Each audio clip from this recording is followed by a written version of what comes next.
Magandang buhay ulit. Narito na naman po tayo, ang inyong kaibigan Joads, ang tambay ng Dubai. Mga kaibigan, matagal-tagal tayong hindi nakapag-upload ng ating video dahil medyo dumaan tayo sa isang konting problema. Pero medyo okay na naman ngayon. Sa nakalipas na buwan kasi lumisan yung aking ama. Medyo nawalan ako ng gana sa pag-upload ng mga video. Pero now, gusto kong ituloy ulit kasi sayang, di ba? Meron na tayong konting income. Pero naitigil ko dahil sa konting problema.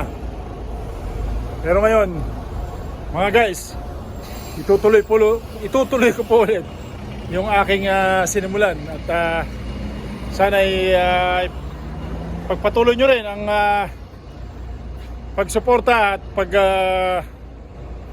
panood ng aking mga munting video.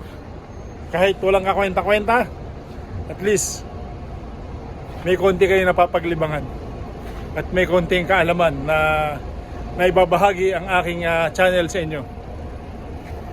Okay, tuloy-tuloy lang po ang panood, mga kaibigan. Balikan ko lang, mga kaibigan, yung dati kong pinicture sa inyo, yung puno ng balite. Ayan, o. Sa kabuhol-buhol na yung kanyang mga sanga. Pero nung unang ipinicture ko sa inyo to, medyo magkakalayo pa yung kanyang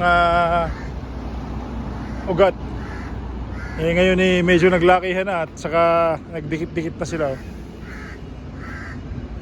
Pero inuulit ko, nasabi ko nga dati, kung sa Pilipinas to nakakita ng ganitong mga puno, hindi nalalapitan. Ang iisipin ng mga tao sa atin, lalo na yung mga matatanda noon, na ito raw puno na to ay binabahayan ng engkanto. Pero dito, isang pangkaraniwang puno lang to na nagiging lilim dito sa lugar na to, sa Al-Wasal Park, kapag ganitong panahon ng tag-init. Ayan po, ito po yung Al-Wasal Park, mga kaibigan. Dito po ulit tayo na padestino, kaya ipinicture ko ulit sa inyo itong punong ito, ang puno ng balite.